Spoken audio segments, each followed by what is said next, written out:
वालेकुम स्टूडेंट्स। आज देखेंगे सेकेंड सेक्शन की second poem Indian weavers. What's meant by Indian weavers? Indian, as we all know that, it's an synonym for Hindustani. And what does the word mean weavers? Weavers कहते हैं कपड़ा बुनने वालों को। आइए देखेंगे सरोजनी नायडू ने इस पोएम के ज़रिए कौन सा सबक हमें देने की कोशिश की है। सबसे पहले आइस ब्रेकर्स देख लेंगे। आइस ब्रेकर्स में है आर्टिसंस। आर्टिसंस कहते हैं कारागिर को। Artisans are also called craftsman. They are creators of diverse goods and use their hands to create unique, functional and also decorative items using traditional techniques.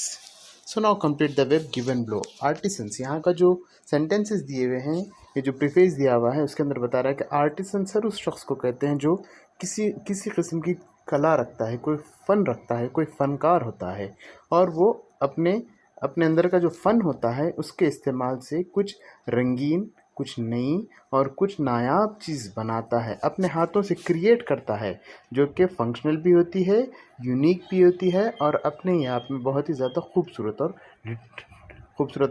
Decorative भी हुआ करती है।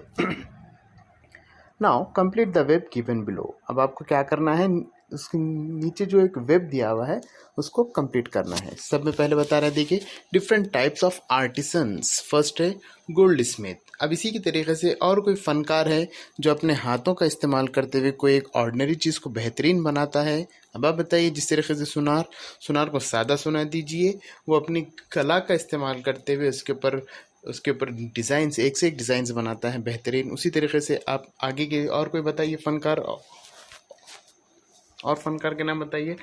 जिस तरीके से एक ही होता है, देखिए कारपेंटर होता है, वो अपने अपने हाथों का इस्तेमाल करते हुए, अपने औजारों का इस्तेमाल करते हुए ऑर्डनरी सी लकड़ी के अंदर इतनी अच्छी नक्काशी करता है कि आप यकीन नहीं कर पाएंगे कि ये ऑर्डनरी वही झाड़ है।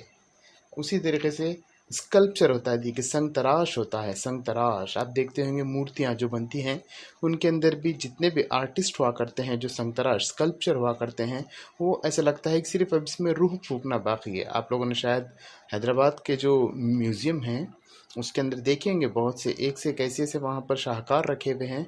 ऐसा समझा जाता है कि इनमें सिर्फ रूह नहीं है, बाकी पूरे मुजस्मे में ऐसा लगता है कि ज़िंदा इंसान बैठे हों। उसी तरीके से होते हैं। और बताइए आप, यस पॉटर्स यानी मिट्टी के जो बर्तन बनाने वाले हैं, तो कुम्हार जो हुआ करते हैं, उन्हें भी आर्टिस्ट कहा जाता है। वो भी आर्टिसंस में काउंट होते हैं, वो भी आर्टिस्ट होते हैं। वो भी अपनी क्राफ्ट के ज़रिए, अपने हाथों से, अपनी कला फ़न के ज़रिए से बेहतरीन नक्काशी क्या करते हैं। आप देखते हैं ऑर्डनरी सी मिट्टी को वो कितने खूबसूरत सी अब सुराही बनाते हैं, गुलदान बनाते हैं और भी बहुत सारी चीज़ें होती हैं जो मिट्टी के ज़रिए से बनाई जाती हैं। अब उसी तरीके से अब आप उसके अंदर ब्लैक स्मिथ को भी ले सकते हैं, लोहार। उसी तरीके से लकड़ी का काम करने वाले कॉबलर्स को, लकड़ी का काम करने वाले कारपेंटर्स को ले सकते हैं, या जो चमड़े का काम करते हैं कॉबलर्स, उनको भी ले सकते हैं। अब यहाँ पर ये लिस्ट जितनी चाहे आप उतनी आगे बढ़ा सकते हैं। अब आइए देखेंगे अगला जो टॉपिक है, discuss with your partner the seasons occasions when we need.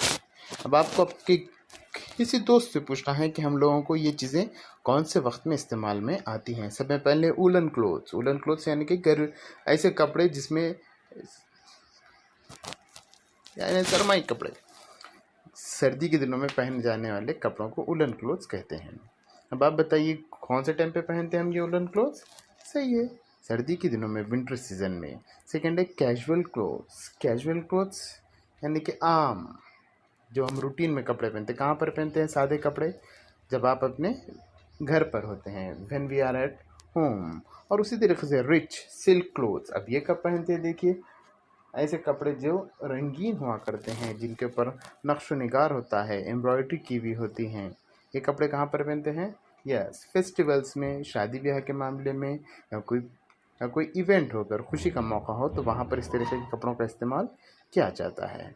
अगला क्वेश्चन है डी, कलरफुल कंफर्टेबल क्लोथ्स कहाँ पर पहनते हैं? ऐसे क्लोथ्स जो कलरफुल भी है लेकिन कंफर्टेबल हैं। कंफर्टेबल जिसमें आप आ जा सकते हैं सुकून से। यस, कहीं पर आप घूमने जा रहे हों, ट्रैवलिंग के लिए जा रहे हों, या पिकनिक मनाने के लिए जा रहे हों। अब आइए अगला क्वेश्चन है, let's play a game. The teacher will ask the students some questions. Students will understand that there are some exceptions to the general rules. Let's start. For example यहाँ पर कह रहा है कि आपको कुछ सवाल पूछे जाएंगे, अब आपको उसका जवाब देना है।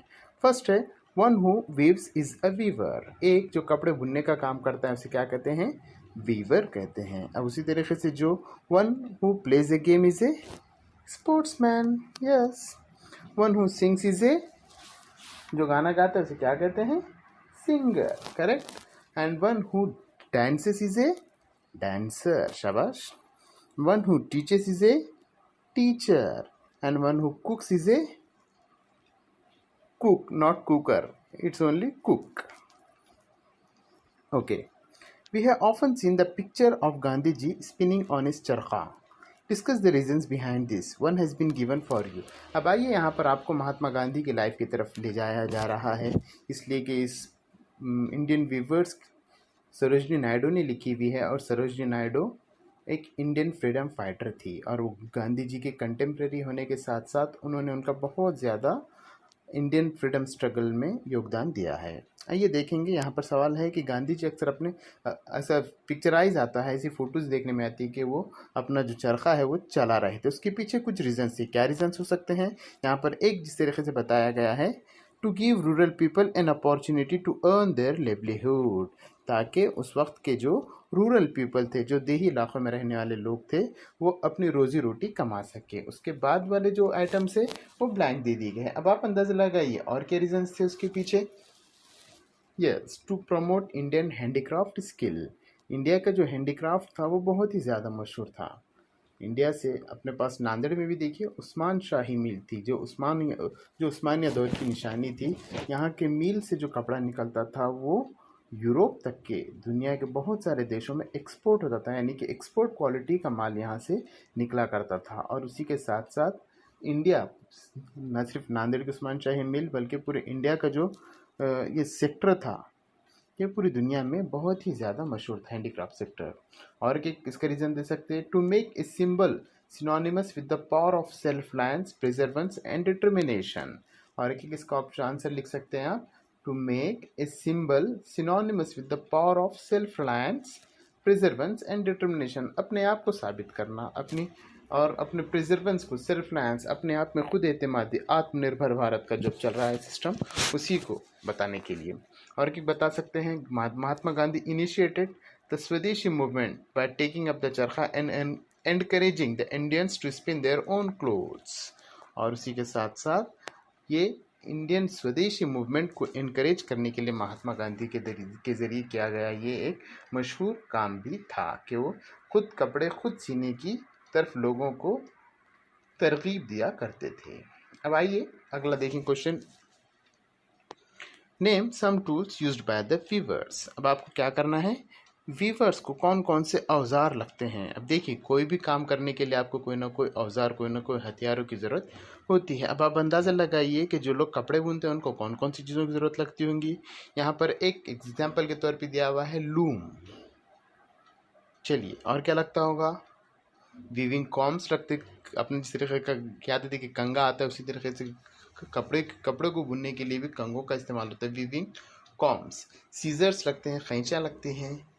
वीविंग यॉर्न्स लगते हैं, यॉर्न कहते हैं धागे को। और साथ में डॉवेल्स लगते हैं, और साथ में बॉबिन्स लगते हैं, बॉबिन्स जिसके ऊपर धागा लपटा जाता है। चलिए, उसके बाद का last, name some types of yarns used by the weavers. अब यहाँ पर कह रहा है कि कौन कौन से किस्म के यॉर्न धागे को कहते हैं, उसके कुछ नाम बता रहे हैं। पहला है, या फिर और ऐसे कौन कौन से धागे से किस किस्म के कपड़े बनाते हैं। आप भी देखते होंगे कि अपने पास जो इंडिया में जो इस्तेमाल में आते हैं कपड़े, वो मुख्तलिफ़ किस्म के आते हैं। कुछ पॉलिस्टर रहते हैं, कुछ कॉटन रहते हैं, कुछ खादी रहते हैं, कुछ लिनेन रहते हैं। यहाँ पर फॉर एग्जाम्पल बता रहा है, एक दिया है लिनेन।